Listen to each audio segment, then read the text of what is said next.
Friends, आज मैं 5 बातों के बारे में बताऊंगी जो कि एक गार्डनर लवर्स को जानना बहुत ज़रूरी है। मैंने भी कहीं सीखा नहीं है, अपने एक्सपीरियंस से। और कहते हैं ना, धक्के खा के और चोट खा के इंसान सीखता है। तो मैंने भी वैसे ही सीखा है। मम्मी बताती थी मगर मैं उस टाइम इग्नोर कर देती थी। तो अब मेरे को जो चीज़ मुझे पता चली है आपको मैं बताती हूँ। सबसे पहली बात कि प्लांट्स जो हैं वो इतने तरह के हैं, इस पृथ्वी पे इतने प्रकार के हैं कि अगर आप ये सोचेंगे कि हर तरह का प्लांट मेरे घर में होगा तो ये ख्याल निकाल दीजिए। क्योंकि मेरे मन में भी ये था कि मैं हर तरह का फूल, हर तरह की पत्तियों को अपने पास रखूँगी, मगर ये पॉसिबल नहीं है ना। तो सबसे पहली बात तो यही है कि जो आपके पास है, जितने प्लांट्स आपके पास हैं उन्हीं को सुंदर तरीके से रखिए, बहुत अच्छे से हेल्दी तरीके से रखिए, तो वही बहुत अच्छे लगेंगे।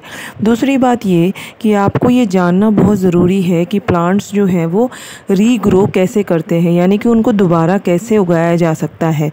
क्योंकि प्लांट्स हमेशा आप ख़रीदने जाएंगे तो फिर आपके पैसे तो सारे, आप बोलते रहेंगे कि गार्डनिंग इतना खर्च उसमें नहीं होता, मगर गार्डनिंग में बहुत ज़्यादा खर्च हो जाता है।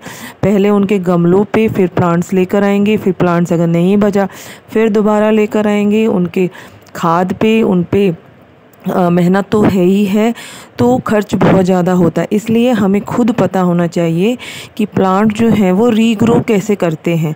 इसके लिए एक ऐप होता है गूगल लेंस। आपके फ़ोन में, कई फ़ोन में तो पहले से होता है, नहीं तो आप डाउनलोड कर सकते हैं।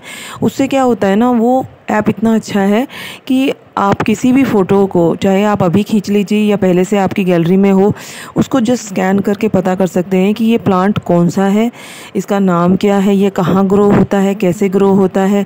अब कोई बर्फ़ में उगने वाला, बर्फीले जगह पे जो प्लांट उगता है उसको लाके, हम बहुत हॉटेस्ट जगह में रहते हैं, हम कहते हैं बहुत सुंदर लगता है और मैं यहाँ अपने यहाँ उगा लूँगी, तो ये पॉसिबल नहीं है। तो हमें ये भी पता होना चाहिए कि उसके लिए क्लाइमेटिक कंडीशन कैसी ज़रूरत है। अगर कोई प्लांट है जो बहुत ज़्यादा पानी जैसी जगह, उसको ह्यूमिडिटी हमेशा बहुत चाहिए, और हम ऐसी जगह पर रहते हैं जहाँ ड्राइनेस बहुत ज़्यादा है, और हम नर्सरी में तो सब कुछ मिलता है, क्योंकि नर्सरी में जो है वहाँ पर कंट्रोल्ड, उनके टेम्परेचर वगैरह सब कुछ कंट्रोल्ड करके वो उसको ग्रो करते हैं। मगर हम घर में वैसा नहीं कर सकते, हम वहाँ से ले तो आते हैं मगर हम उसे बचा नहीं पाते। तो हमें ये बहुत जानना ज़रूरी है कि ये जो है ये यहाँ उगेगा या नहीं, है ना। ये सारी बातें जो है हमें उससे पता चलती है। तो इस बात को ध्यान रखिए कि प्लांट्स का पता करिए कि वो बीजों से उगता है, कि वो रूट से प्रोपोगेट होता है, या एक स्टेम कटिंग छोटी सी उससे ही वो लग जाता है।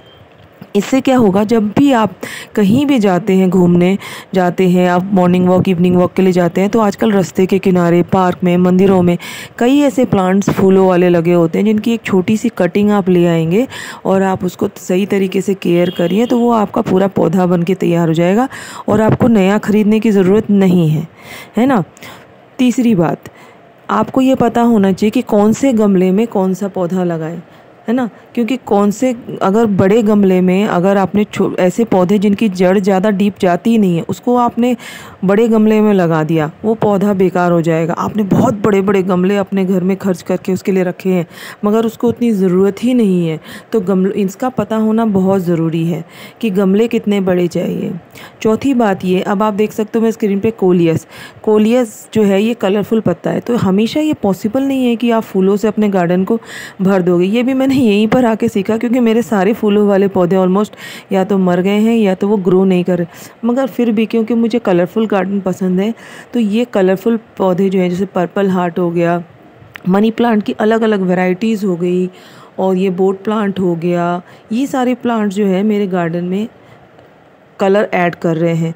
पांचवी बात ये, अब ये आप गमला देख सकते हो, यहाँ पर मैंने स्नेक प्लांट और बोट प्लांट एक साथ लगा रखा है। ये क्योंकि आप इससे गमले बचा सकते हो, ठीक है ना। स्नेक प्लांट को ज़्यादा डीप उसकी जड़ जाती है ना, बोट प्लांट ज़्यादा डीप जाता है।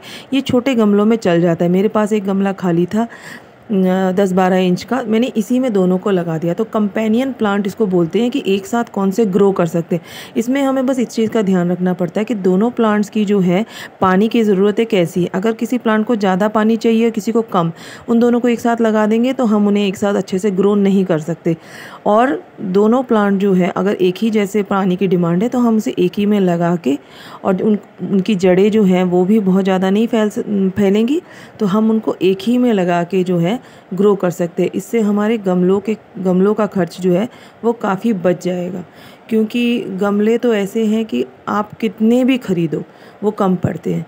और लास्ट बात ये कि आप जो है ना ये देखिए यहाँ पर भी मैंने पान की कटिंग लगा रखी है और जेड प्लांट की कटिंग लगा रखी है। पांचवी बात ये कि आपके घर में जो कैंस निकलते हैं, छोटे डब्बे निकलते हैं, प्लास्टिक बॉटल्स निकलती हैं, ऐसे कंटेनर्स जो कि जिनमें कि छोटे छोटे पौधे उग सकते हैं, वो कंटेनर्स को आप यूज़ करना सीखिए। उसको या तो कलर कर दीजिए, पेंट कर दीजिए, क्योंकि जितने भी गमले लाएंगे आप वो कम ही पड़ेंगे आपको। होता तो वो भी प्लास्टिक ही है। हाँ, अगर आप सीमेंट के लाते हैं, कहीं से सीमेंट का लेके आते हैं, आपके पास नीचे जगह है, टेरेस गार्डनिंग नहीं कर रहे हैं आप, तब अलग बात है।